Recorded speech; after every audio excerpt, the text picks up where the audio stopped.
Good morning, everyone. On today's show, it's my final consecutive streaming day of the week, and I have some very important updates on my stream schedule for the next 2 weeks because it's going to be fluctuating a little bit. So obviously we need to talk. In addition, we got some interesting game news today. We finally have some updates in regards to sales numbers for the last couple of months, plus some information on the MK1 beta, which I'd like to discuss with all of you. All this and more on today's Level 1 podcast.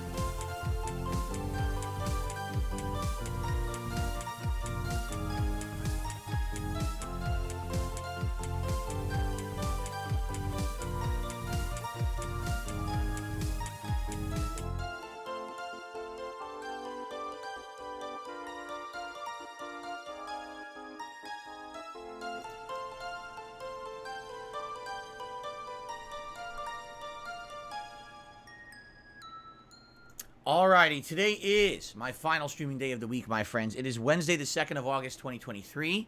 Tomorrow is my day off. So today, what I'd like to do is try to get everyone caught up on everything that's going on because, number one, there's been a lot of progress this week. We got some positive stuff coming up, but also, my stream schedule is going to be a little different for the next couple of weeks, and I want everyone to be aware of that. It's going to be fluctuating. I know there's going to be confusion, so allow me to explain. First of all, let's get caught up on everything going on, shall we? So, as of this week, where we are right now is as follows. Number one, we are at the end of Final Fantasy 16. We are literally at the tail end of it. One more stream, this game is done. Hallelujah. Thankfully, we're going to be done with this game because, quite frankly, now that we've gone through the majority of it and we're at the end, I'm pretty darn disappointed. I really was expecting more.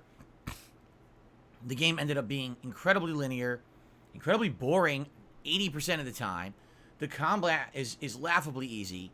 I just can't believe this is what they came up with for the latest installment of Final Fantasy. This is like night and day what I was expecting or what I wanted out of Final Fantasy. But it's weird because there seems to be a weird group of a good amount of people who like the game a lot, and I just don't get it. Because if you liked Final Fantasy up to now, I don't know why you would want this to be a Final Fantasy game. Anyway, the conclusion is coming this weekend, and that's a good thing. We'll talk about that when we get to the actual days of the schedule coming up. GTA 5. At this point, we're about 10 hours into my anniversary run playthrough. It's going really well. So far, I'm having a great time. I'm enjoying analyzing the plot a lot more than I did the first time around. Remember, 10 years ago, I wasn't an interactive streamer. So when I played this game 10 years ago, it was just me playing it for myself. I did have an audience watching live, but I didn't even talk with them. So for me, it was just kind of playing the game and just getting through it to get a playthrough out there and get views on it. Today, that's not what it's all about for me. Today, I take my time with games. I'm doing the side content this time around that I didn't really do last time. I got Packy for the first heist, for example. So it's exciting. I'm having a good one. And people seem to be enjoying the playthrough and showing up and engaging for it. That's great. My only concern, the live streams just aren't getting a lot of support. Out of the 5 live streams I've done of the game so far, 1 live stream was very well supported. Tips and memberships and everything. Every other one's been slow. And with the fact that people are asking me to make GTA 5 a daytime stream, I'm all for it. I feel like the game is long enough. You know, it's going to be probably about a 40-hour playthrough. I'd be totally down making it a daytime stream and we could play it over the course of August. My concern is, will we get support? Because obviously, that's part of the business here. It's not just me doing fun and games, but also having stuff that people are going to enjoy and support. And yeah, it is concerning. It's weird that it has high views, high engagement, but not really getting that much support. I guess we'll see what happens this week because it will become a daytime stream by the end of this next coming week, okay? Cool. Now, the other big thing obviously going on that we got to talk about is Street Fighter 6. But before we get to that, let's talk about all the React content that I did this week. Because I did 2 big React events. The first was obviously the special Machinima event that was all day Saturday. It went really well. I'm pleased with the performance of the event. Not only did people show up and support the event, but the videos that have been going on demand over on DSP Reacts, my sister channel, have been doing pretty decently all week long. Seems like people are very much enjoying not only my reaction to the June the King documentary about Machinima, but also my own 3-part series where I went through my own history with Machinima, showing emails and things of how we had correspondence and describing the ups and downs of being partnered with a network like that over the years.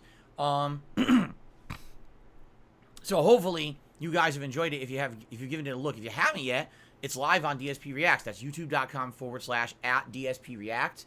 Check it out whenever you want. Now the whole series is on demand. Today, the leftovers basically are going live, including a Q&A video and as well as a Feasting with Phil where I tried the U.S. chain Panera Bread. I had never reviewed Panera Bread before in any of my content. It was the first time I had ever done so, and it wasn't very good. Let's put it that way. You'll see today when the video goes live around noonish. So I hope you guys will check that out, all right? And, of course, the other big thing was DSP versus the Internet, my weekly Clips React show. That was on Sunday, and those clips have been going live all week. People are enjoying those as well. Please give them a look. So the React channel this week has had a lot of new content to watch, and I hope that you guys are enjoying it. In general, like I said, it looks like people are watching, and I'm pleased that you guys are enjoying the projects over there. Now, let's talk about Street Fighter 6. For several weeks, I was making really good progress with Street Fighter 6. Let's be honest. I tried out a character, Luke, and ended up getting him right to Diamond and continued to play at Diamond level, which was really awesome for me, having a new character I was trying out and then actually jumping right into the fray of a very competitive level in the game. Characters like Zangief and Lily, I continued to play with them in Platinum and level them up and got them all the way up to 5-star Platinum, and it looked like, you know, I was soaring. I had big momentum, and my Blanca, which is my best character competitively right now, got all the way up to 5-star Diamond. So we're on like the precipice of getting one of my characters to master level after having played this game for about 2 months on and off.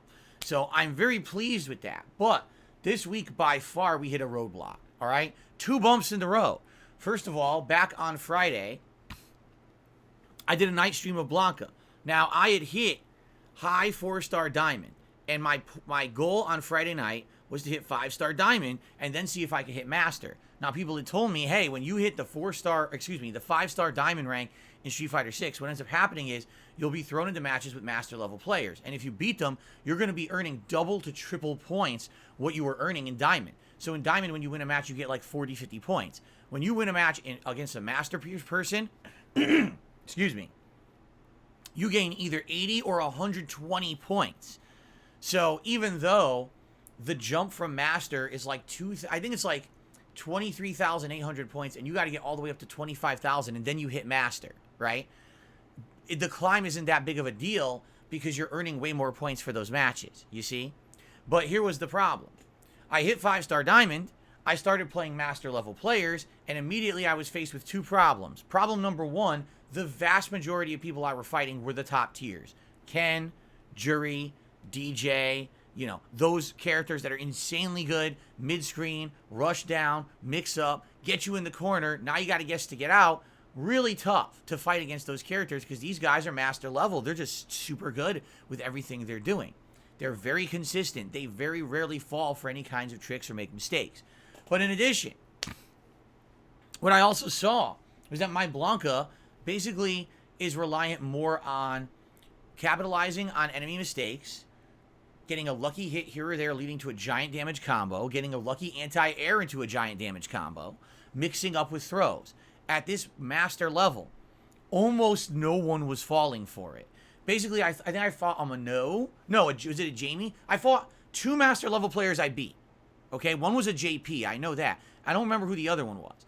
But then everyone else literally seemed to know exactly what I was trying to do. I couldn't throw them. I couldn't mix them up. I couldn't do anything. Like, they knew Blanca, hands down, and just shut me down completely. And it went from, like, I'm playing Diamond players, I'm resoundingly beating them, to I get to Master, I can't win a round. What a difference, right? What a jump. And I think the reason is, if you take a look at Master level, it's its own level, and basically the gap there is huge. Like, for example, you could be just hitting Master, or you could have been playing the game, and you've been a Master for a month, and you're still ranked Master, and you're still going to play Diamond players, you see? So I might play a Master player who like just hit it and they're around my level, in which case I have a chance. Or there could be someone who's been playing at an insanely high level for 2 months, and they're just going to whoop my ass, and there's no way to discern between them. I'm just going to get that kind of competition. It really depends on the day I'm playing, the time I'm playing.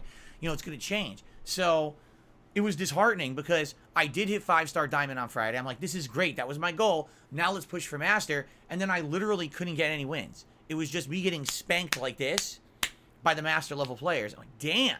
It feels like you got to learn the game again a second time because all the tricks and moves and things that I was doing don't work against these master level players. And that really kind of deflated me. I was feeling positive. I was like, man, I'm going to get my Blanca to master. I'm so excited. And then immediately it was like, nope, here's reality. Harsh slap in the face. You can't do it. I'm like, oh my God. So that kind of crushed me. Okay. And over the weekend, I did other stuff. I did all my React content. We did a community lobby night on Sunday night. And I said, you know what? I want to take a break from Blanca after having played him at 2 very high level streams last week. Let's focus on Zangief for this week. So on community night, I played with Zangief for about an hour and a half. No one was beating me, and I did really well, and I was doing great combos for the first time and all this stuff. And I was like, wow, I'm ready. My Zangief, last time I had played him in ranked, hit 5-star platinum, and I really wanted to get him to 1-star diamond at the least. And I was like, let's do this. I'm motivated to do this on Monday. I go to play on Monday, and again, it's almost exactly the same situation as what I faced when I was using Blanca. It seems like everyone around that 1-star diamond level absolutely knows Zangief in and out, knows exactly how to shut him down. I couldn't do any throw traps because everyone just jumped right out of them easily. Every time that I went for a gamble, they got lucky and went around it and destroyed me with a giant punish combo. In addition to that, yeah, I will admit my execution was getting frustratingly bad because I was getting so tilted that I couldn't really beat anyone. And so I went fluctuating from 5-star platinum down to 4-star, back to 5-star, down to 4-star, back to 5-star. It was one of my worst sessions ever in Street Fighter 6. I got beat way more than I won. I think it was the third worst session, but it's because, you know, characters like DJ and Mano, I did really bad on their first sessions. So it wasn't my worst ever. But still, for a character that I had done so good with earlier, and all of a sudden it's, again, running into the brick wall face first. What happened? How did the game change so much in 2 weeks since the last time I had played Zangief in ranked? I hate to say it, guys, but this is something you're going to see in a competitive fighting game like this. Because I'm not playing it consistently. I'm not. You guys might think I am, but I'm really not. The people who are playing Street Fighter 6 and hitting Diamond and Master Rank, these people are playing constantly. This is their game. This is what they're playing. So to them, they're all in on the game. They're learning every matchup. They're learning every strategy. They're studying videos. They're watching the tournaments. They're doing all that stuff. All right, me, I'm balancing this with 2 other games, right? I'm doing React content. This is far be it from the only thing that I'm doing, all right? So for me, I'm already at a disadvantage, right? And it sucks because I think people are expecting me at this point to win every time. It's not going to happen. You know, it's just not. And I thought for sure I was going to do better than I did. And it really, really, really deflated, crushed, depressed, destroyed me on Monday. That stream, if you didn't notice, if you watched the gameplay, it's about 3.5 hours of Zangief gameplay. By the final hour, I'm literally sitting here in silence, just losing every match. And people are like, why are you losing? Like, I can't win. These guys know everything about Zangief. Every attempt I try to throw, they jump. Every time I'm in the corner, they just completely lock me down. I have no reversal because I am one of the weakest characters in the game. Zangief is. He has no reversal to get out of the corner. So you have to guess to get out of the corner or you lose. And that's what happened. I just kept getting dominated. It's not that I'm parrying. I'm parrying well. I'm trying to perfect parry. Sometimes I even perfect parry, and then they know how to get out of that. It's like, I really don't have answers at this point. And then it's funny because then over the course of the week, I start listening to other people. Justin Wong hits master rank with every character in the game. And when he's interviewed, he says, Zangief is the absolute hardest character to play in the game. I can't get wins with him either. It took me forever to hit master with him, right? And even people saying, yeah, if you watch the top players like Snake Eyes or Uncle Zangie or the other people who are like really high-ranked master level Zangiefs, they lose a lot too. It's just that they're playing so much that their wins overstack their losses because they're literally playing nonstop, beating people's asses in these extended sessions, and they go on streaks. But if you're just casually playing the game, you know, this is the first time I played Zangief in 2 weeks. I can't hang. People are learning at such an accelerated rate that I'm now starting to fall behind. You see? That's the thing. Like, I love playing variety. I love doing a variety of characters. But I feel like because I did that, because I'm playing Blanca, Luke, Rashid, Lily, and Zangief. And admittedly, there's other characters too, like, you know, Marisa, who I used a lot. And honestly, you know who I'd like to use next? Honda. For some reason, I'm digging Honda, and I kind of want to try to learn him. I think I might do that next. We'll see. But anyway, with all that going on, all right, basically I am juggling so much, and I'm not mastering anyone, you know? And because of that, that's why I'm getting down to a level where it feels like I can't advance. And that's incredibly frustrating because I don't want to hit a wall. I don't want to be like, well, guys, I can't ever get better with this character, so on to the next. That's disappointing. I want to have characters so I can say, that's my main character, and I'm really good with that character, and I can go back to them and play at a high level whenever I want, but now let's move on to others. Like, if I hit Master with Blanca, I'll definitely play with him every once in a while, but I'll feel like, all right, I've kind of achieved what I wanted to do, and now we can focus on, like, Luke or another character, right? But we have to do that, and, like, I made zero progress on Monday with Zangief. It crushed me. So now today, ladies and gents, yes, we are actually doing Blanca again. And I'm trying to get him to Master today. We have a full 3+ hour gameplay stream. Will I hit Master or not? I don't know. I really have no clue. For now, it's a crapshoot. Like, I don't know. We could get a lucky streak where people aren't very good against Blanca and I'm mixing up and I'm playing perfectly. And then we could get a bad streak where I'm messing up constantly and people know the matchup and I'm getting spanked. And it just seems like it's all over the place with this game right now. Like, I have no idea what's going to happen today. But I'm going to be honest with you. My confidence has been crushed. Like, I was feeling very confident going into this week of Street Fighter 6. I was like, dude, let's do it. Let's hit Master with Blanca. Let's get, you know, Zangief to Diamond. Let's keep pushing. Let's keep crushing the opponents. And it was just like me getting spanked like this. Like, slapped around. Like, that kills you. That momentum is a very important thing. That's very true. Just momentum in itself, having the right mindset in a competition of any kind in life could make you win because you play more solid and you have confidence. Right now, my confidence is shattered. So today I'm going into a Blanca session very apprehensive, wondering if I'm even going to get a single win. I know that sounds wild. Phil thinks he might not even win. Yeah, I think I might not even get a single win today because I'm kind of in this messed up mindset. Now, if I start winning, I might get some confidence back and feel a little better, right? I guess we'll see how today goes.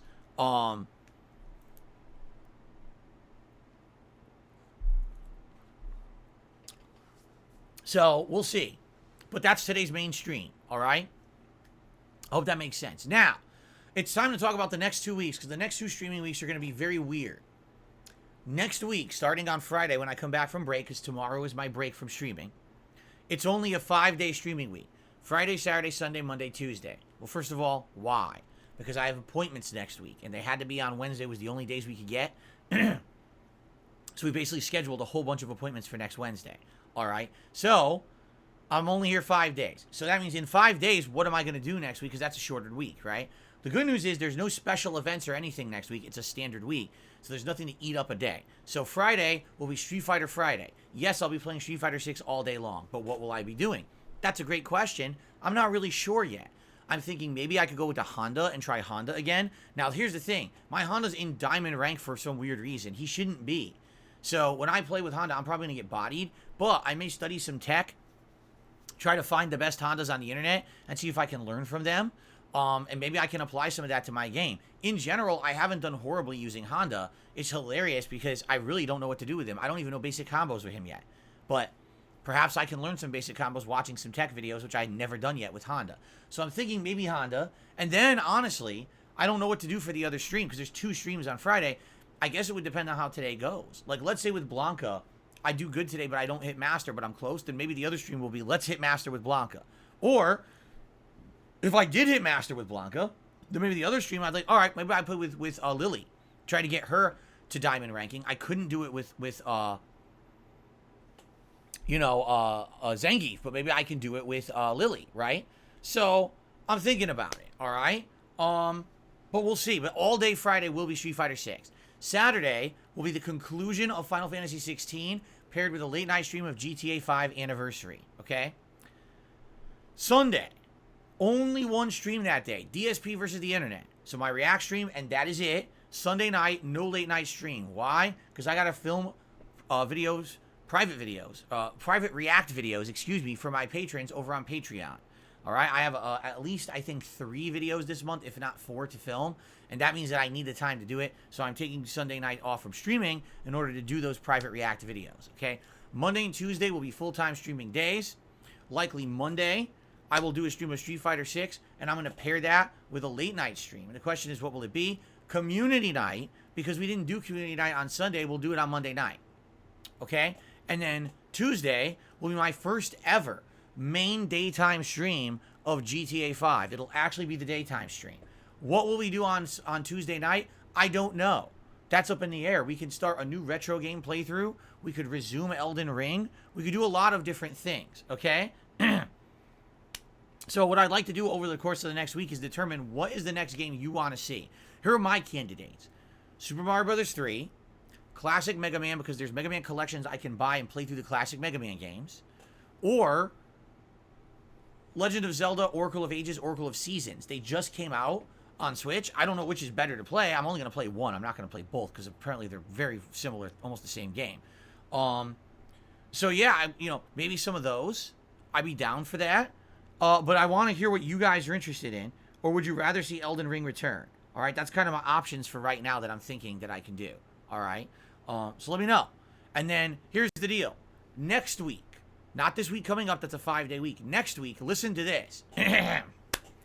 Next week is an 8-day streaming week.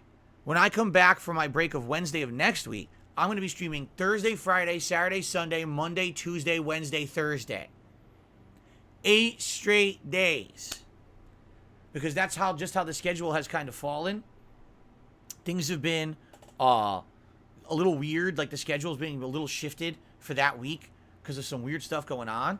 So because of that, that means we're going to have a lot of time for stuff. And here's the good news. All right. That week we have a special event. On Saturday, August 12th, we're actually doing the Project 7 React. And then we're doing the late night tier maker stream, ranking all the games that I said were game of the year or runner up over the course of the last decade. We're going to do that as a special day. That is going to break up the gameplay, but it's fine. It's an 8-day streaming week. It's definitely the week to do that. It's not going to feel like we don't have enough gameplay because we've got all this other stuff. It's a long ass week going on. Okay. So what you can expect is a mix between Street Fighter 6 and GTA 5 being the daytime streams over the course of that 8-day streaming week, and then the night streams will vary. I definitely want to bring back Street Fighter 6's World Tour mode at some point, because now it's been on hiatus for almost a month. I want to bring it back into the fold and make some progress in it to do in-game unlocks and the like. I want to do retro late night stuff to celebrate my anniversary. So all that stuff that week, all right? So that's going to take us all the way through into the second half of August, all right? So this is going to be good. It's going to be good stuff. It's going to be fun. Hope you guys will show up and enjoy. And again, any feedback, very greatly appreciated. Would you rather see like Mario? Would you rather see Mega Man? Would you like to see Zelda? Would you like to see something different? I want to hear your input on this. So please share it with me, whether it's in chat, whether you send me an email, you tweet me, you leave comments on this video. All of it is appreciated, and I review all of it, all right? What do you want to see over the course of August, all right? Now, one other important thing. This is my anniversary month, 15 years as a YouTuber. Yesterday, live on this stream, I debuted my 15-year time-lapse montage. Once a month, a picture of me or a video of me, time-lapse together, to show how I changed in the last 15 darn years that I've been on the internet. And people seem to love it. People were like, wow, this is really good. Already within 24 hours, it's gotten thousands of views. It's got hundreds of likes. People are leaving very positive comments on it about how they love my content from the past, and it's time flies, and some people left and came back over time. And, it's really very awesome to sit there and to listen to people recount their own recollections of my old content and how much they liked the stuff back then and how they still like the stuff today. All that stuff is very meaningful to me. Thank you to anyone who has shared their heartfelt opinions or stories in the comments of that video. That's really awesome. So that's in 24 hours. It did really well. I'm going to leave that as the featured video for quite some time. So hopefully it'll get more and more attention and people will check it out. All right?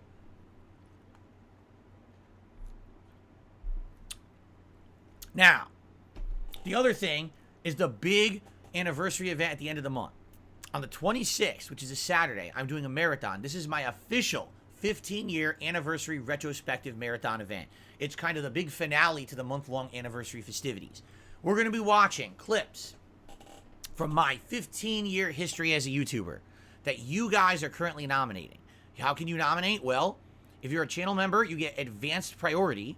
All right? If you're just a standard viewer and not a member, you still get to nominate. what you do is you go to the community tab of this channel, DSP Gaming.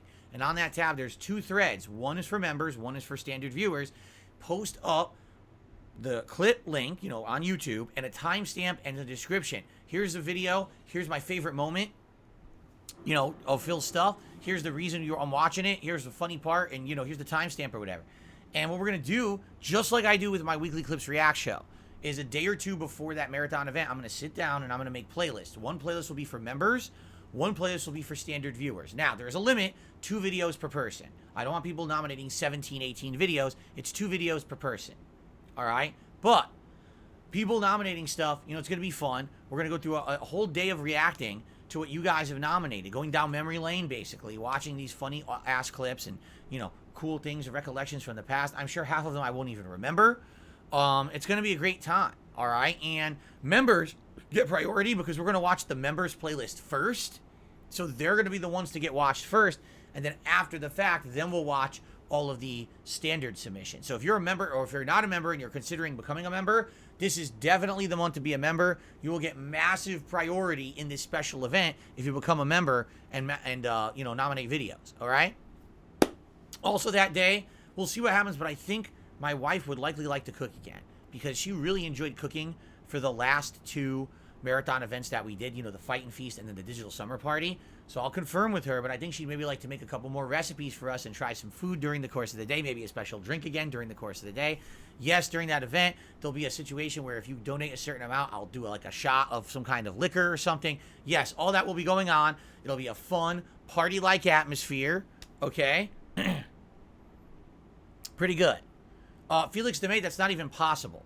Felix DeMate said, Derek found a loophole. He's a member on both channels. He submitted 4 videos. How could he have submitted 4 videos as a member when the membership only counts on one channel? He couldn't have nominated videos on the other channel. What are you talking about? It is possible, if you're a channel member of DSP Gaming, you can nominate 4 videos. You nominate 2 as a member and 2 as a standard viewer. That is possible.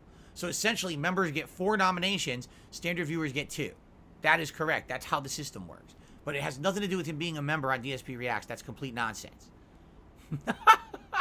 complete foolishness. Stop making stuff up. Okay. Anyway, so there you go. So please nominate. Get to the nominations. The more nominations, the better. If we have like 100 nominations, that show's going to be excellent. We're never going to run out of content. It's going to be a great marathon. The more, the merrier, right? I want to see what are your favorite moments in my 15 years as a creator. What did you like the most? Share. Let the world know, and we'll watch it together on Saturday the 26th. Okay? Cool. All right. Now, before we get to shout-outs today, I do have a couple interesting game news stories to tell you. All right? The first one, I absolutely need your feedback. You ready for this? Let's do this one first. So it was officially announced.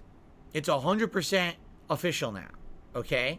That the Mortal Kombat 1 beta is going to go live August 18th through the 21st. Okay? So that's not this weekend. That's not next weekend. It's the weekend after. Right? I'm interested in playing in it. Why not play the beta? How do you get into the beta? Pre-order the game. Well, that's easy. Okay? But here is the question. All right? What do I do in regards to pre-ordering Mortal Kombat 1? And here's why I say that. Okay? We've been talking about this recently.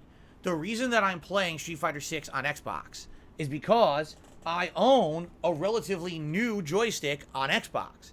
And this joystick is so good, you can easily mod it. In fact, I did. I just replaced the stock buttons with these Sanwa buttons, which I really like. I like the fact that it's such a moddable joystick and ease of use as well. You know, my other joystick for PlayStation is incredibly old. It's almost a decade old at this point. All right? So this joystick allows me to basically have optimal controls when I'm playing Street Fighter 6. And Street Fighter 6 is cross-platform, meaning it didn't matter what version you bought, you can play against everybody else online. So because of that, it was a no-brainer. Get it on Xbox, use your newest joystick, okay? So you might say, all right, well, with Mortal Kombat, why aren't you just going to do exactly the same thing? Well, there's a couple things to consider here. Number one, I'm not 100% sure it's fully cross-platform. Has anyone confirmed that the game is 100% cross-platform? I haven't really done the research yet. If anyone could confirm it is, then that will alleviate a little bit of the decision-making. However, I have heard that the beta is not cross-platform no matter what. So if the beta is not cross-platform, now you're like, man, if I want to get the best optimal amount of players to play in the beta, right, I probably want to get it on PlayStation 5. We all know that these games have been selling way more on PS5 than on Xbox. So then maybe I should get the PlayStation version. But if I get the PlayStation version, I'm using a 9-year-old joystick to play it. So now the question is, if I'm definitely committing to getting the game on PS5, do I need a new joystick? If I get a new joystick, what should I look for? I've been out of the market for a long time. I don't even know what joysticks are out there, where to buy them from, what they cost. Can I get a new joystick within 2 weeks for this beta? Because it's on the 18th and it's already the 2nd. So would I be able to get a joystick and get it shipped here in time? Like, all these are big, giant questions. All right? And I need answers. So for those of you who are in the know about Mortal Kombat 1, I would love your feedback. All right? So what do you think? What console should I get the beta on by pre-ordering? All right? Does it matter? Do you think I'll have just as much competition on Xbox as PlayStation 5? If I'm going to play it on PlayStation 5, then I need a joystick. What joystick am I looking for? Am I in the market for? You know what I mean? Like, there's all these questions that need to be answered, and I really don't have answers for them. So I need your feedback. And I need to do it relatively soon, because again, if I'm moving on buying like a joystick or whatever for PS5, I have to do it relatively fast. I can't just be dragging my feet about it. I do have to try to jump on it and get it as soon as possible, you see? So let me know. Give me feedback. Whether you leave comments on this video, you contact me privately via email or whatever it may be. For those of you who are watching this, I need help figuring out MK1 right now. I want to play that beta that weekend. I think it would be great to play it that weekend and have, you know, share with everyone what, you know, my experiences with the game or whatever. But I absolutely need to know. That's another factor too. Mr. Puzzle says, remember, if you get it on PlayStation, you need to rebuy PS Plus. Yup. I would need to pay for the online service for PS5, which I'm not doing right now. You're right.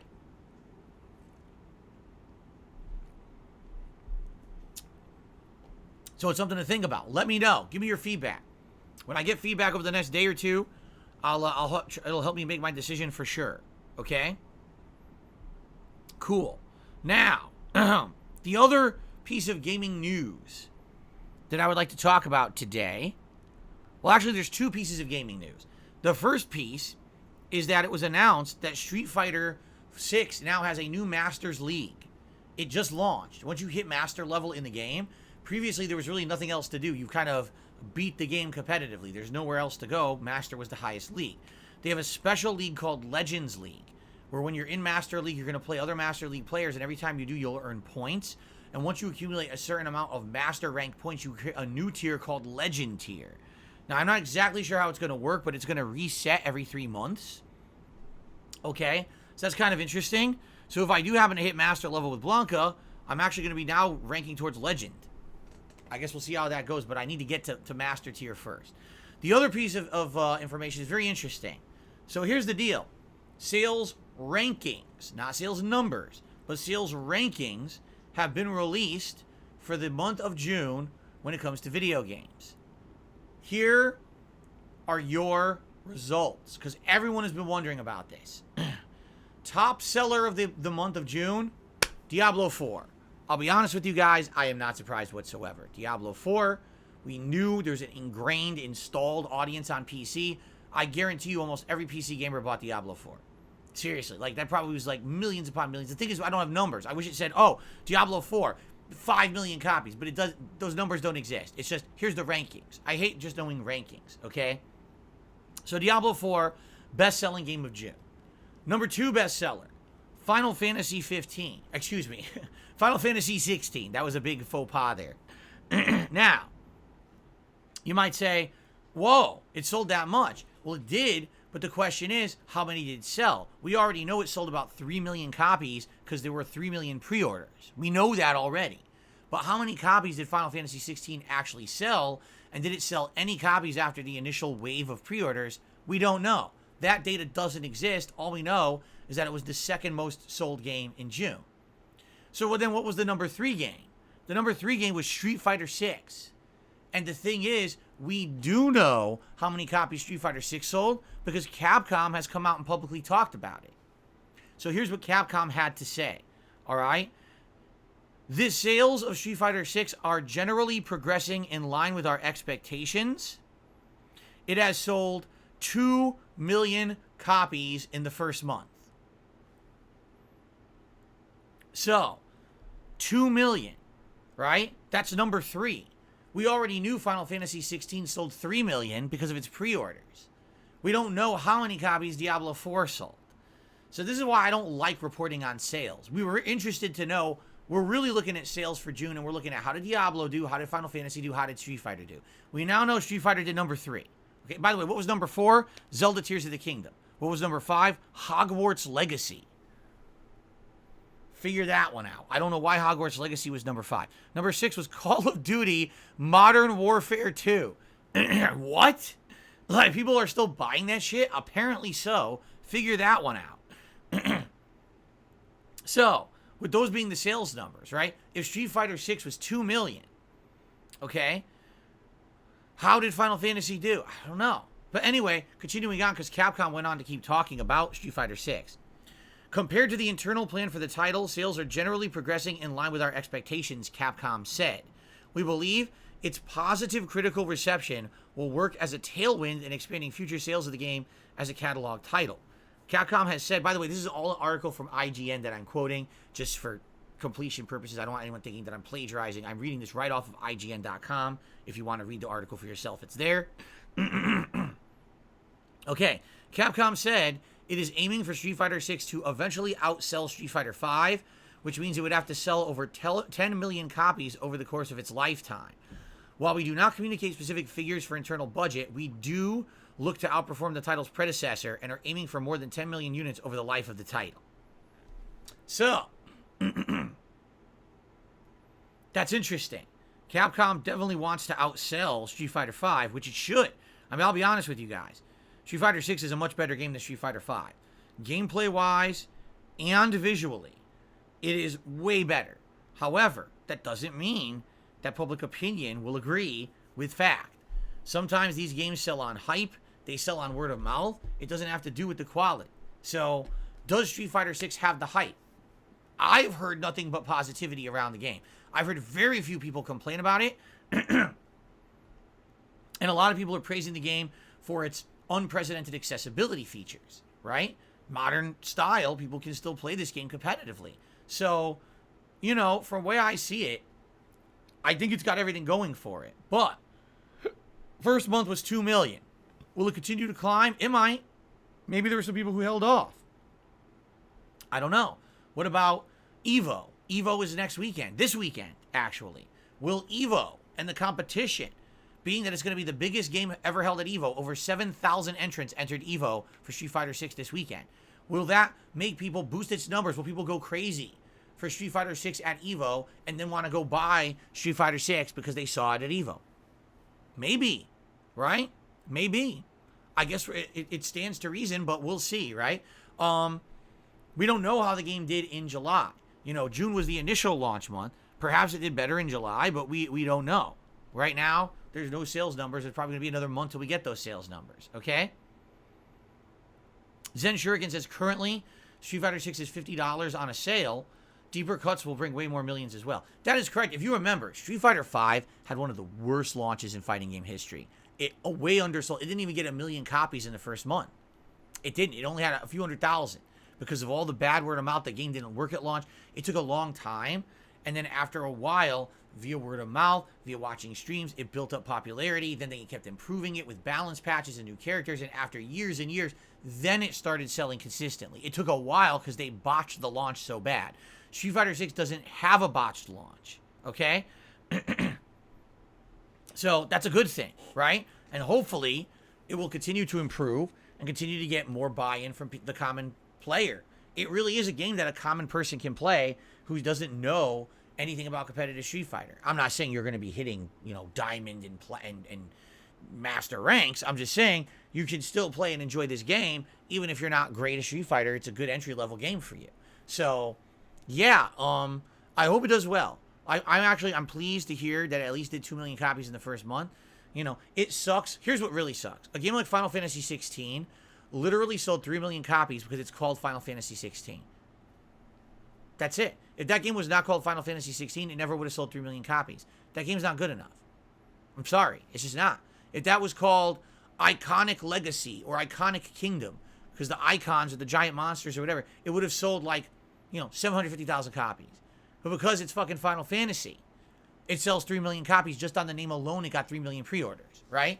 So just on a franchise name, a game being successful, it's kind of disheartening because Street Fighter should still have that.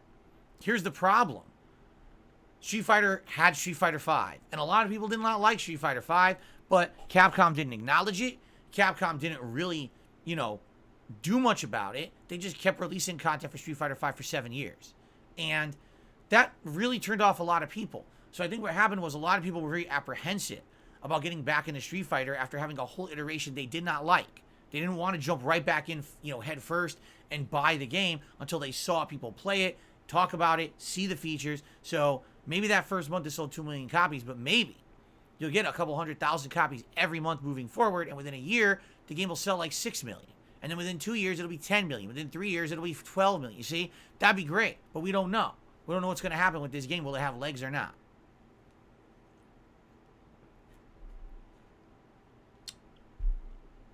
So, that's the sales numbers, my friends. Give me 1 second here, and then we're going to get to shout-outs.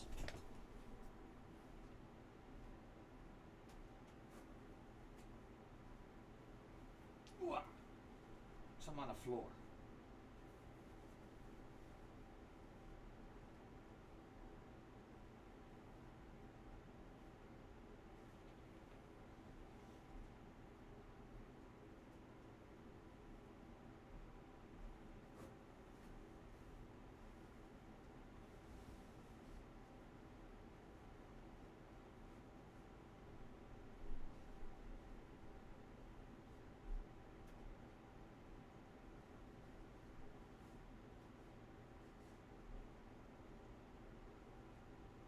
Okay.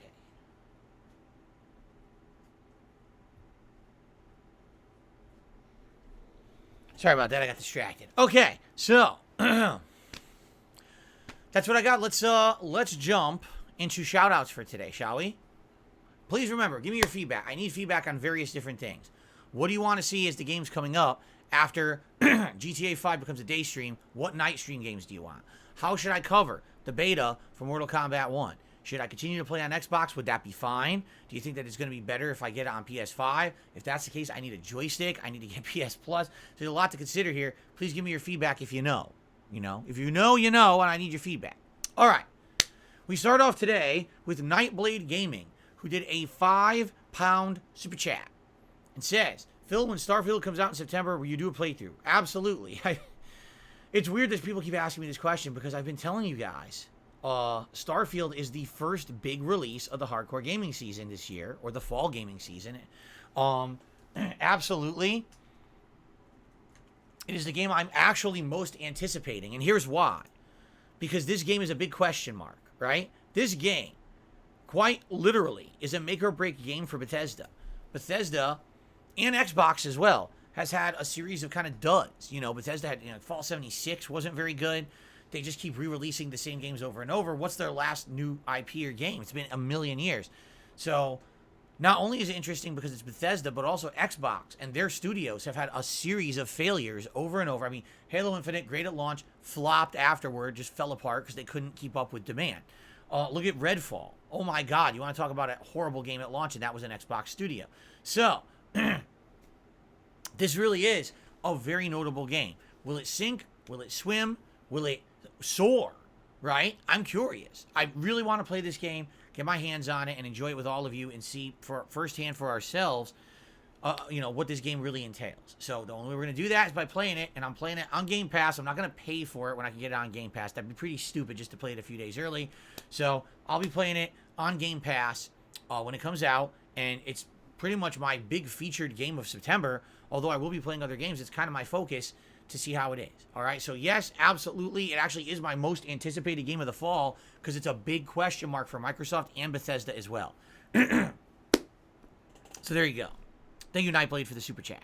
Gordon Hammer, actually, did a $10 super chat. Says, I apologize if you answered this before. I'm curious what you think about Baldur's Gate 3. I know you won't have time to play it. You've stated your schedule. I'm curious what you think. I don't really think. Here's why. Let's be honest here. Baldur's Gate and that style of RPG is very PC-centric. That is for literally designed for PC gamers. I'm not saying you can't play it on console. I'm saying you know that it's made for PC gamers, right? It's very similar to... what was the game that I played years ago? Divinity Original Sin 2.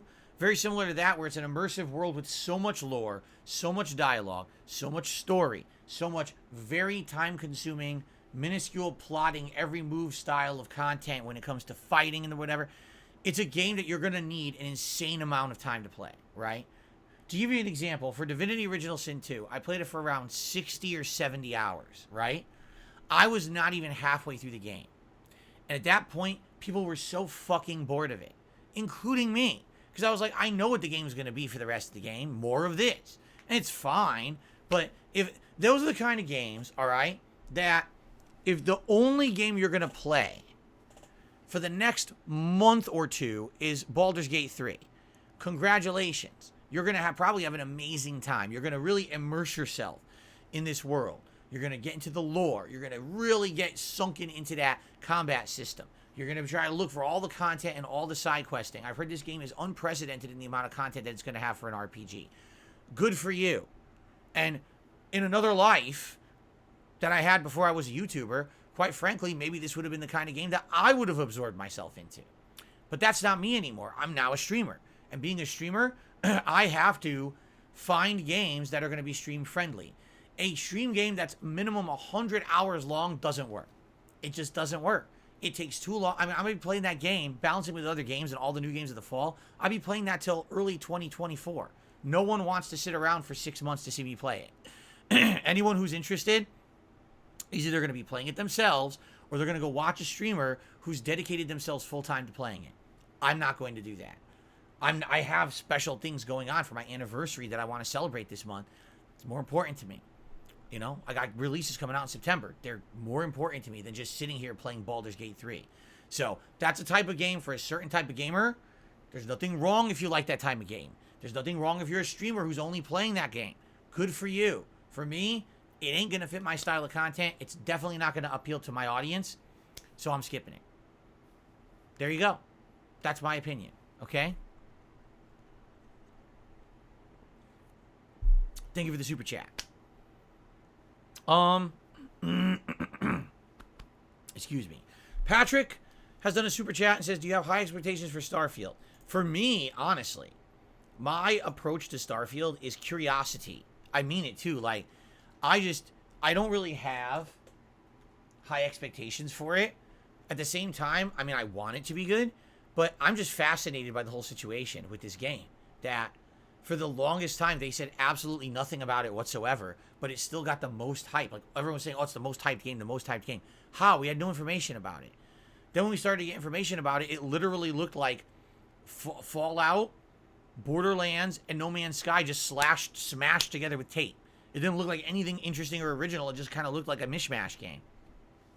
I will admit, the digital presentation that they did, what was it, a month or two ago, looked a lot better. It did make my feeling towards the game soften a bit, and I am feeling like it might actually be a pretty entertaining whole now.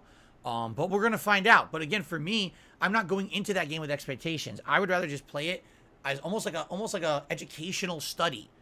Is this good or not? Because so much has been said about it with so little data that we need to actually play it for ourselves and see. One of the key things I'll be looking at is graphical performance. Keep in mind, this game is a PC and Xbox exclusive, but they're keeping it locked at 30 frames per second. I just want you to think about that for a second. It's an exclusive to a certain platform of design, but they're still frame locking it at a low frame rate compared to what modern game capacity should be. All modern games should be 60 frames per second, but they purposely locked it at 30. Why?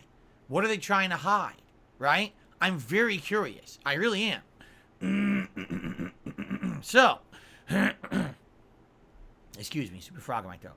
So, that's just one of the many things that I'm fascinated with this game, but that's one of the things I'll be looking at, you know? Obviously, I'm going to be comparing it to similar franchises like Fallout, or not Skyrim, but Elder Scrolls.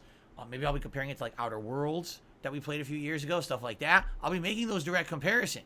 And we'll see how it stacks up to those games. But that's how I'm approaching it. Like, I really want to see, at face value, is the game as good as people built it up to be with the hype and everything? I don't know. We won't know till we play it. So it's what I mean. Like, when that day hits, that's going to be a hype-ass day because we don't know what the hell we're about to play. It could be anything, right? I don't know. I really don't know. I'm excited. But I'm very curious, and I am apprehensive. I don't want to get hype over something and then it flops. So, we'll see. Okay. All right. That's it for Super Chats on that side. By the way, guys, please today, if you can, support my streams. As you know, it's my last streaming day of the week. It'd be great to have a solid finale to the week. Everything appreciated. Likes, Super Chats, memberships, and tips. Memberships in particular have been pretty good recently. The community getting a lot of gifted memberships has been great. Might keep that momentum up today. It'd be really nice. I'm sure people would be very appreciative. Usually for my Street Fighter streams, we have a higher attendance too. Okay? Okay. All right. Tips side of things. Let's get started. We start off today with Game Trekker. Game Trekker with his usual $29.99 tip when I play Street Fighter 6 on day streams. I appreciate that, Game Trekker. Let's get you up on the leaderboard here.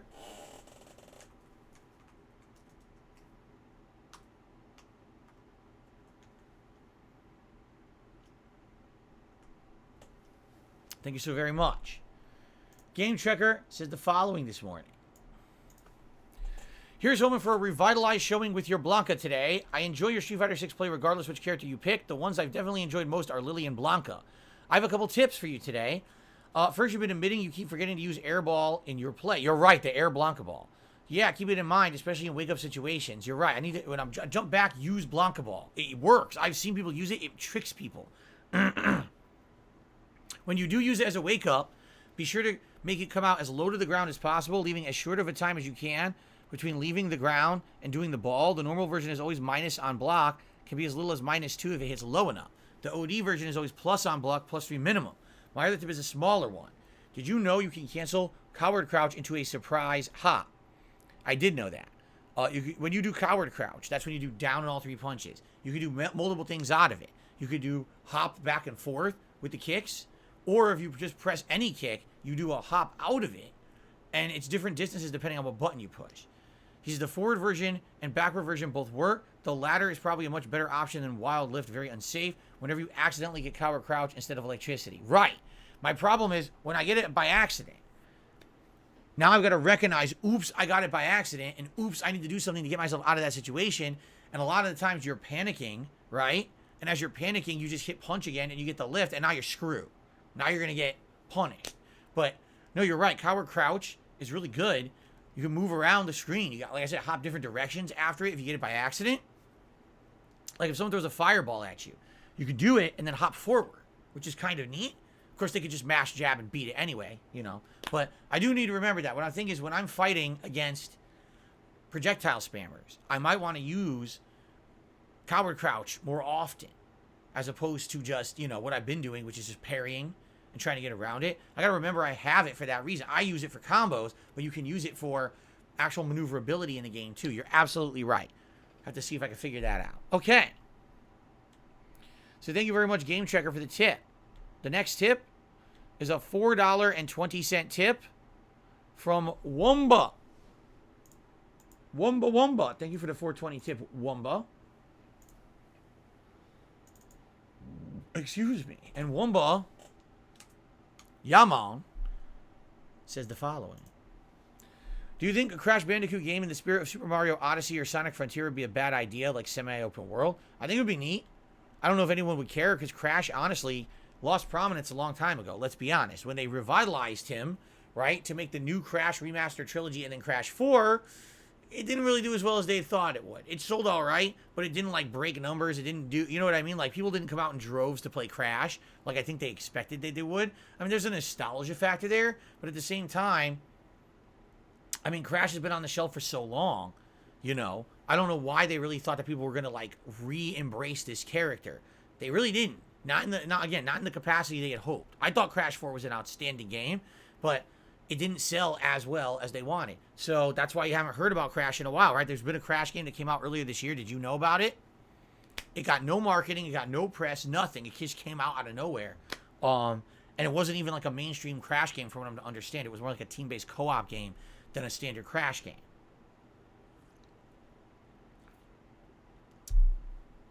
I would love for Crash to make some kind of a modern revitalization. I just don't know if they would bother putting that much backing and budget into Crash. You know what I mean? I don't think they have confidence in him after Crash 4.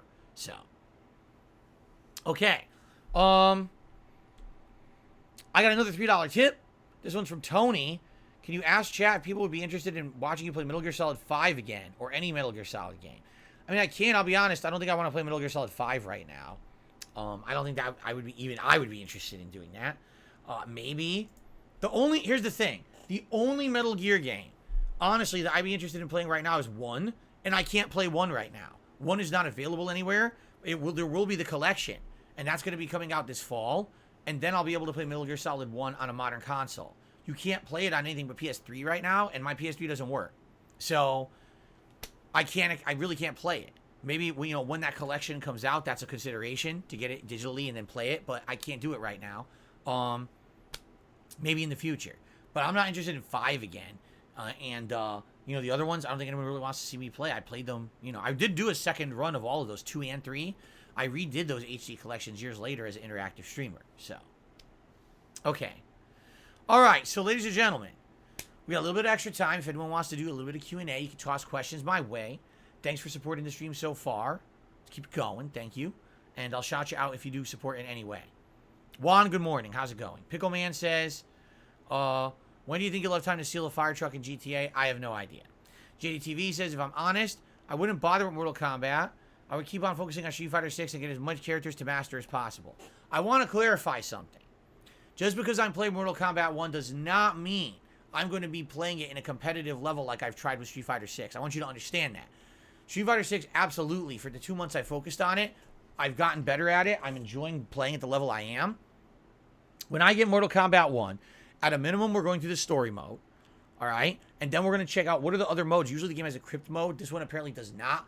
But Ed Boon has said there will be something else in it that's very enticing and interesting for single-player players. Whatever that may be. Will I play the game online? Yeah, I will. I'll try characters. I'll go online. But I'm not committing to play Mortal Kombat 1 anywhere as much or at any kind of a competitive level like with Street Fighter 6. Now, what if I play it and I do like the game a lot and I'm pleasantly surprised and I do want to invest more time in it? Well, then that option is there for me. But I'm not committing to that, you see? With Street Fighter 6, I really like the game and I do want to continue to play it. So, yeah, just understand that. It's not the same. With Street Fighter 6, I was going in with the mindset, let's analyze the game, let's see if it's competitively good, let me see if I can get back into Street Fighter. It happened. That's great. Mortal Kombat 1, that's not the case. I'm covering it as any other release, doing all the modes, all the content. If I so choose to continue to play it, long-term multiplayer, I will, but I don't know. A lot of the times with Mortal Kombat, I play for a few weeks, I get bored of it, and that's the end of it. I don't even really play it that much after. We'll see what happens. Okay. Jay says, I would be interested in either of the new Zelda games, Seasons or Oracle of Ages, or Mario 3. Thank you.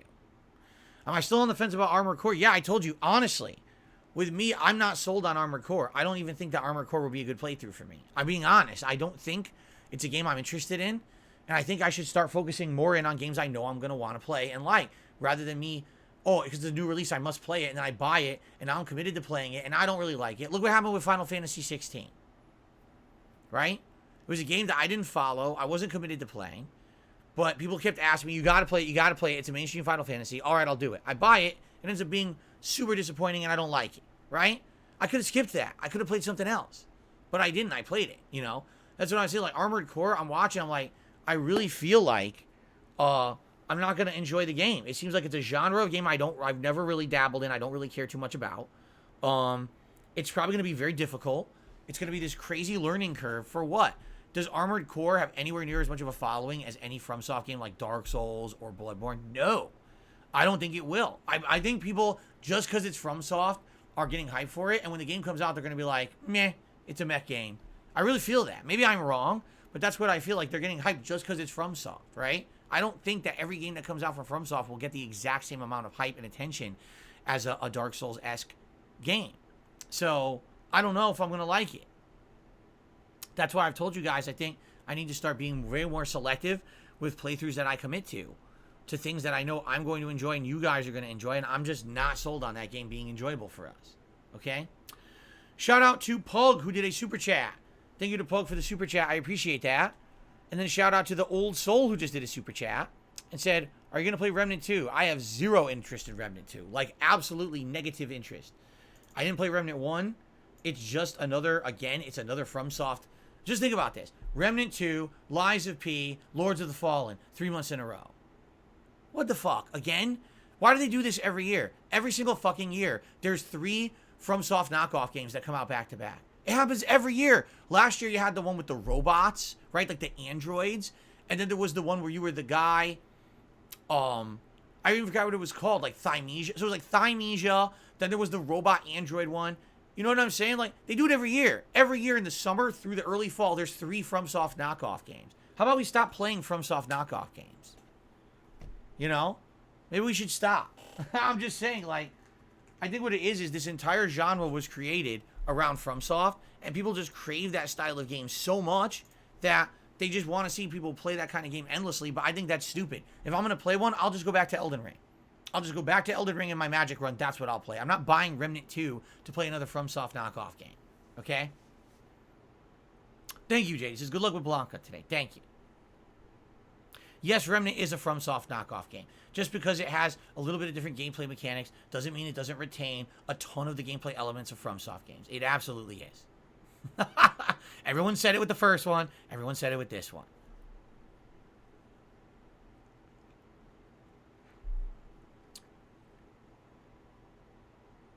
No, I'm not wearing jeans. I'm wearing shorts.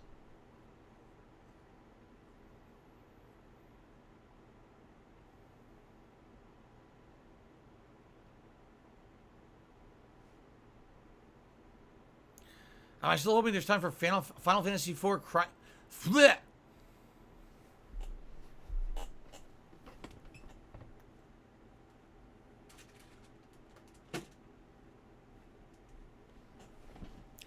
Am I still hoping there's time for this game? I mean, I wanted to play it last year, but it came out at a time when we were doing other new releases in the fall. So people said, hold off on it. Don't play it right away. Then someone sent me this, and I said, I have it. We can play it. And then it just never, no one really asked for it. You know, every once in a while, someone asks me that question. Look how small the game, the things are for the Switch. This is ridiculous. Look how tiny that is. Anyway, you know, people didn't really seem to want it that much. I was down for it. I told you, I played this game on PSP, and I thought it was one of the best PSP games. I got addicted to it. I really enjoyed it. I never beat it. I got close to the end, but I don't think I ever beat it. So I'd be down for doing a playthrough of this. I think this would be more of a chill playthrough because it really is a grindy style game, if I remember.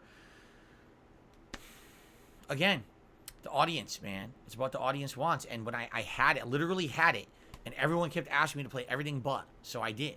So here it is sitting here, and, you know, if anyone ever wanted it, it's always an option.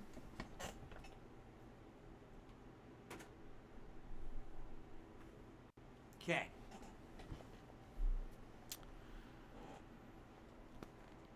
Can we do a poll for retro games? I mean, we could.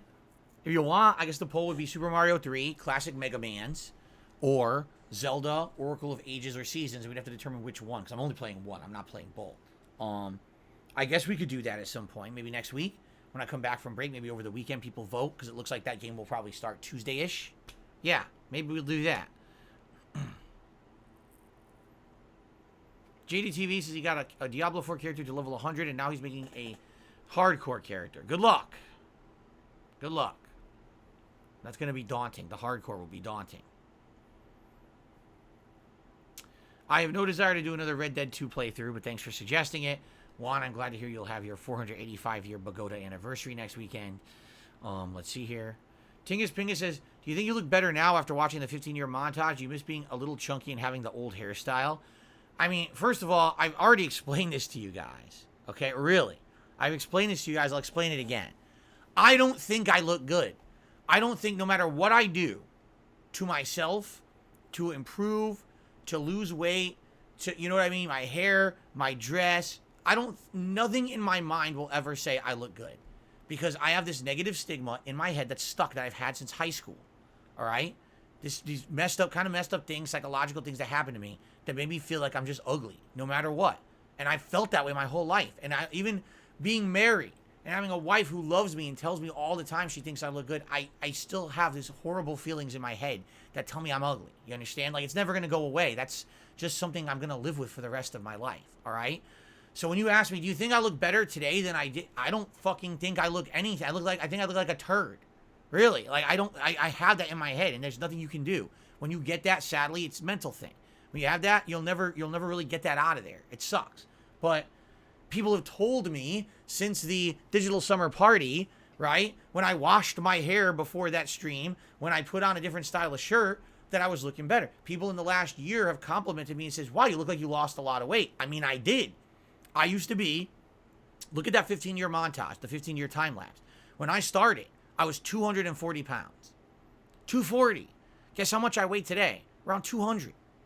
That's a 40-pound difference. That's a huge difference. You see how blobulous and disgusting I was wearing those t-shirts back then. I don't look like that anymore. I lost all of that weight.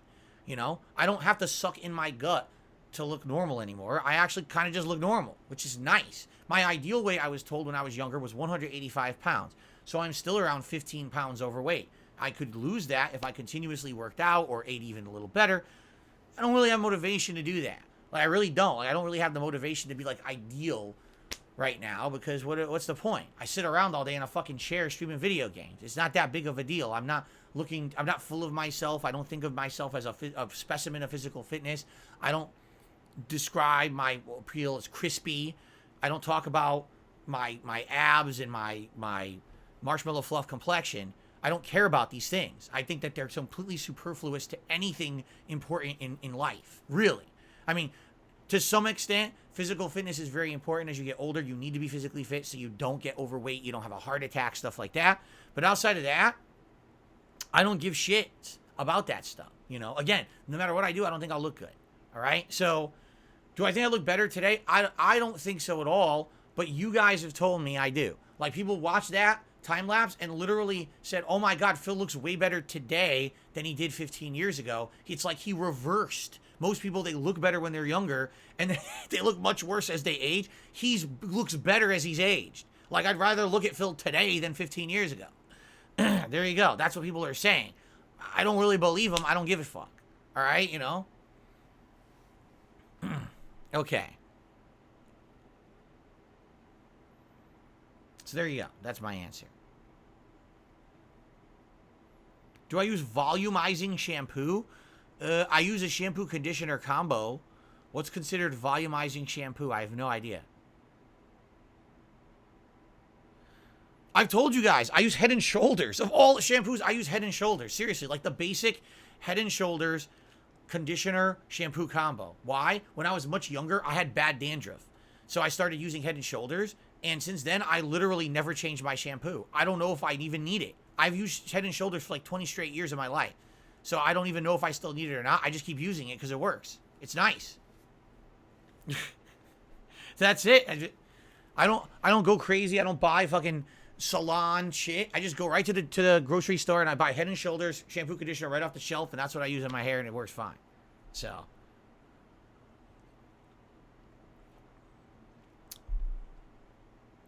Tingus Pingus says, I look way better now that I'm not just wearing the same shirts. I look unprofessional wearing the same shirts over and over. Well, there you go. Jay says, you do look good. You could look way more worse than you do. You take care of yourself, which speaks volumes. I do? I do take care of myself? Oh, well, thanks for telling me. Thank you to Toby Double J, who did a super chat. Thank you, Toby, for the super chat. Let me get you on the leaderboard here. I think it was a super sticker, actually. Oh, shit.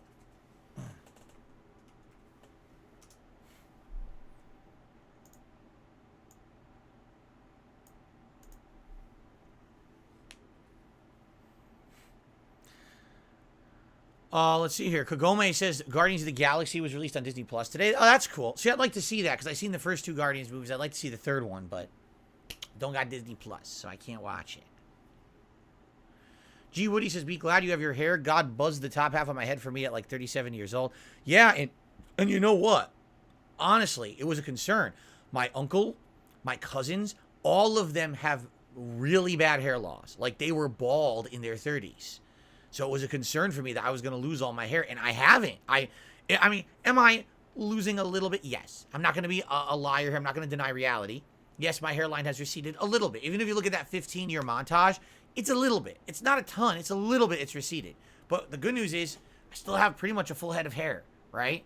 And when I wash my hair and I actually, like, you know, brush it in the morning, it actually looks pretty good. I think what it is I've just been doing the very lazy, wet a brush and flatten my hair for 10 plus years. So people just think that their hair looks like shit. In reality, that's me doing that in the morning. If I actually wash and, you know, brush it nicely, it actually doesn't look half bad, I think, right?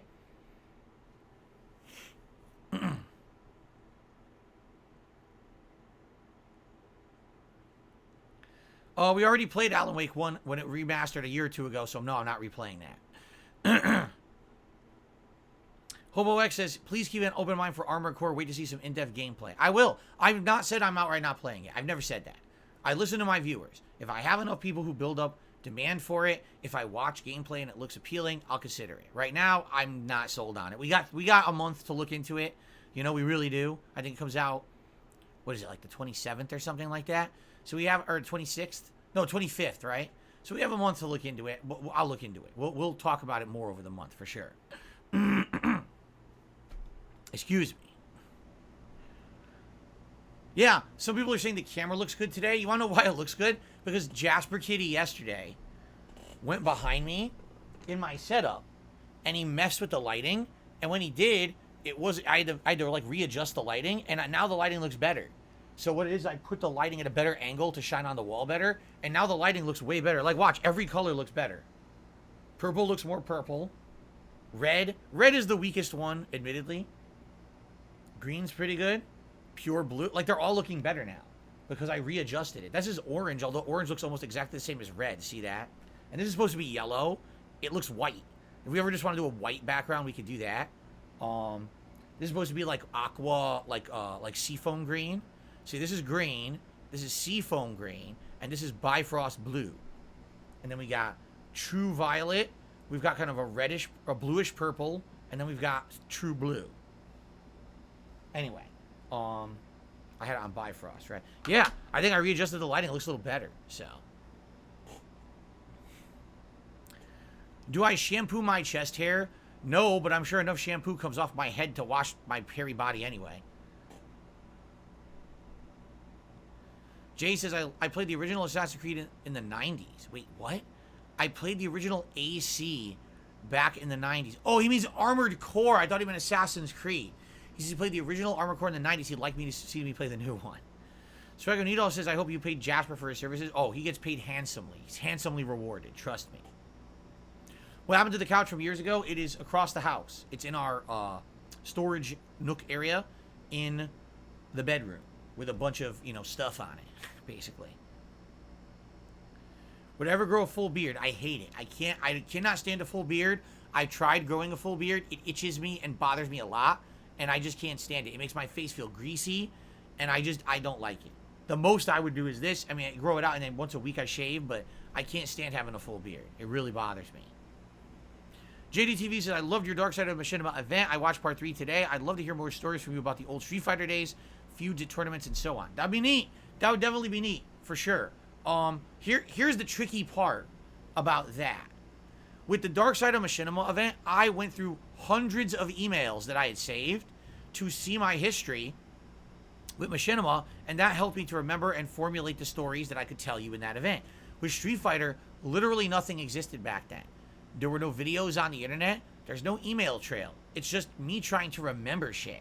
And that's going to be really hard. Like, maybe if there was a site that had all tournament results listed or something, and I could see where I placed in tournaments and stuff like that. But there's no video recollections. There's none of it. So, me trying to remember my history over, 20 years later, that's going to be rough. That's going to be a lot of, trying to remember shit. I don't know. I not to say I would never do it, but I think it would be a lot harder. What are we having for dinner today? Some kind of a chicken bake my wife is making. I don't even know what it is. Do I know when my mom stopped parting my hair? Yeah, in early high school when I got my head shaved. I'm serious. So all when I was a kid, all the way through elementary school, my mom loved my hair this certain way and demanded. Then when I got older, I started hitting high school. I was like, I'm going to do it my own way, Mom. I want my head shaved. And that was it. That was the end of it because I started getting my head shaved, and I kept that all the way through my early YouTube days. So. Jay says, I could donate the game to you if possible. You don't have to commit to an entire playthrough if you would be down. You're talking about Armor Core? I'm down for that. If you wanted to, donate a digital code for it, or donate a code for the credits enough to get it on the marketplace, fine. And I would definitely at least give it a shot, play it a stream or two, and if it doesn't work out, it doesn't work out, and that way it's, 100% sure. If you want to do that, Jay, you want to contact me, send me an email, we'll talk about it. Thank you. I appreciate that offer. That's nice of you.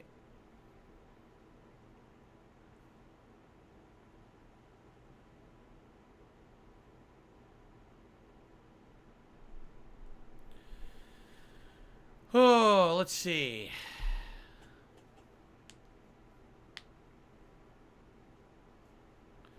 Yeah, JDTV, that was the big thing. That Vizant LTG rivalry from like 10 years ago is literally the reason why LTG won't do shit online anymore. Like, basically, that was when he originally started talking big shit, and then he got bodied by Vizant, and because of that, he will never challenge anyone like ever again, because he knows if he loses... Let me put it this way. It's remarkable that LTG has the following he has, because already he's basically been clowned on so bad in the Street Fighter community. You know what I'm saying? Like, he was destroyed by Vizant. He's banned from EVO. So, the fact that he gets following and support for fighting game streams is remarkable. You actually have to applaud the guy, because this guy's been stomped on into mud, turned into paste by the FGC, but he still makes money on fighting games. So if anything is to be applauded, that's it. He's found a way. He's found his niche to make money and be popular despite the fact that the actual mainstream FGC hates his guts. All right? So I'll give credit where credit is due. But that Vizant match is the reason he will not ever fight someone again. That, it crushed him so hard. You don't crush the gems. Oh, his gems were crushed a long time ago. This guy has no gems. He has no jewels. All right? He's jewelless. He has nothing. I have nothing to gain. Wow, you have no pride. But you seem to have tons of pride when it comes to your looks, something you didn't earn. But when it comes to something you need to earn, like skill in a fighting game, you have no pride. That's interesting. Yet that's what you're known for. That's what you make your money on, right? So, pretty crazy. But, hey, power to the guy.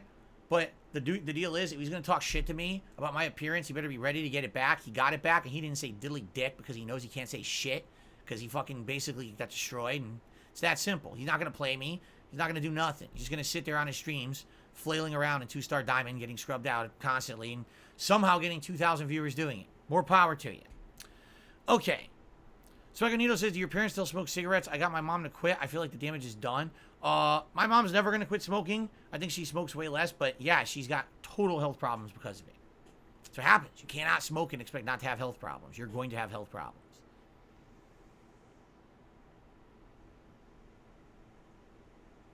Gee, Woody, you're talking to the wrong person. He's like, you guys should do the grudge match. Do you not understand that I'm the one who laid down the challenge publicly, that I'm the one who would love to do it? After years of everyone asking me to do it, I want to do it, and he won't do it. He just wants to sit there on his ass this weekend doing nothing. Instead of actually fucking doing something for EVO and getting hype and getting views and making money and being pertinent for once, he wants to sit there on his ass and do nothing and do his usual scrubby shit. So, oh well, scrub out. Do it.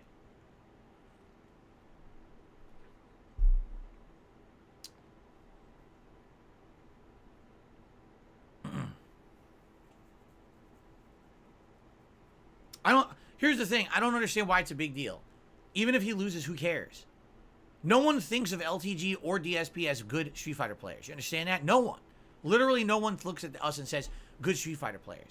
But the fact that you'd have two guys who've been ingrained in this stupid internet drama for over a decade, playing each other during EVO weekend, that's hype. That would get people excited. Like I said, literally, if it's Evo Quals going on and we were doing it, people would say, fuck the Quals and open their phones and watch our grudge match. But this guy doesn't get it. He lives in his own fucking world, his own bubble. He doesn't get that no one cares about his looks. He actually thinks people do. He doesn't understand the reality of who he is and, you know, what's going on around him. That he could get some big hype around him if he would just stop being puss about it. No one cares about the Vazam match. No one. Because no one takes him seriously as a fighting game player. No one takes me seriously either. So just do the fucking match and have some fun and get hype around it, you know? No. No. No, we're not going to do that. This is hilarious. Goblino says he apparently makes more money than you. I will absolutely positively guarantee you he does not make more money than me. That's fucking ludicrous. That's absolutely ridiculous. Even with all those paid subs that he claims that he gets on Twitch and shit. No. Sorry. It's bullshit. Anyway. Richard did a super chat. He says, you spend so much time hating your body, it never says a bad word about you. Well, it's true.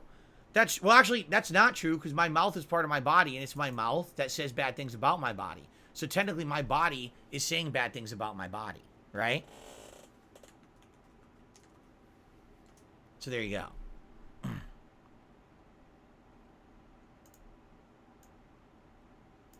So there you go. Let's see here.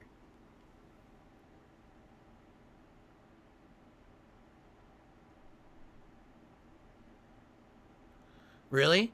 JDTV says that Broly actually beat LTG, Broly legs? Oh, I don't know. See, here's the thing. I know nothing about FGC drama. Really. I've stayed out of the FGC for a decade. I don't pay attention to any of their bullshit. I don't. I want nothing to do with their drama. That's why I found it so hilarious that I literally know nothing of any of that nonsense. But then all of a sudden, people hate on me anyway. Like I've been ingrained in it and everyone, oh, he's such a, you know, I make a fucking Twitter post in the fall about someone's personal arcade, and it's not a negative thing about their arcade. It's about my own change in taste over the years, and then they shit on me. Why'd you shit on me? I didn't even say anything negative about you, you fucking idiot. But that's how they are. The FGC is just a bunch of drama queens. So, you know, I don't want to be I never wanted to be ingrained in that shit, but that's what I mean. I don't know anything about that. Who knows if LTG played anyone or whatever? I don't know. I pay no attention. You know, I only know what affects me. And, you know, someone insulting me for absolutely no reason, saying literally factually wrong things, he got what he deserved. Yes, Abdullah, there's a new fighter pass today for Street Fighter 6. We will get it. We absolutely will get it.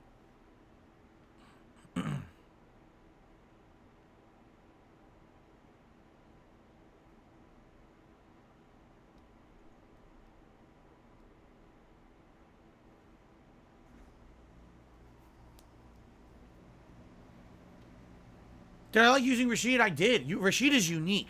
He's very unique with his moveset because he has the ability to keep the offense going. He has the ability to lock you down with the tornadoes. His projectile is completely unique compared to everyone else's projectiles. Has different properties. The thing is, to get really good with him, I think you'd have to play a lot with him because he seems to be so unique. He's different from the rest of the cast. And again, besides me playing him when he came out last Monday, I haven't had a chance to even use him. So, you know. Yes, JDTV, there was always drama in the FGC. For me, though, I mean, admittedly, when I was younger, I created a lot of drama. I did. Because that was kind of the way that you got over in the FGC back in the day. There was no professionalism in the FGC when I was part of it. There were no teams, no esports, no money to be had. It was like just having kind of bragging rights and a name for yourself. So the more you talked, the more attention you got. That's how it was.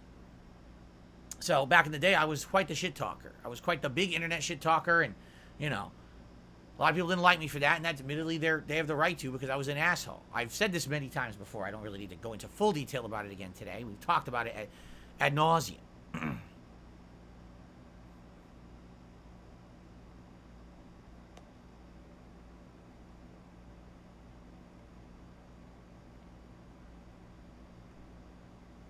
Any final questions, guys, before we get ready?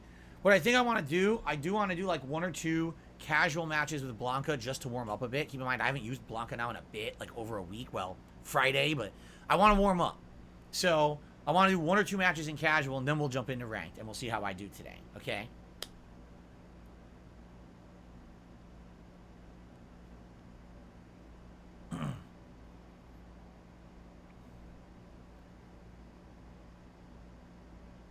No, you see, G. Woody says, that's competitive gaming. My mom used to think that my friends and I hated each other because the way we talked to each other when we played Perfect Dark. And see, that's the thing. is that a lot of competition and competitive communities have been like that. But the modern places aren't like that. You know, modern FGC, I guess a lot of that has gone away, right? A lot of that smash mouth, hard mentality of talking shit or whatever has gone away in a lot of ways. Because now this, again, the professionalism came in. Now there's money, now there's sponsorships and all of that. So everyone has to just be like staunchly professional now, right?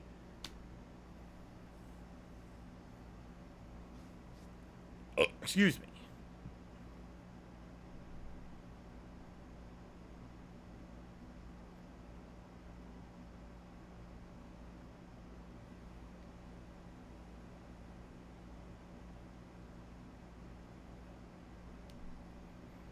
All right, guys. I think it's time to adjourn, shall we?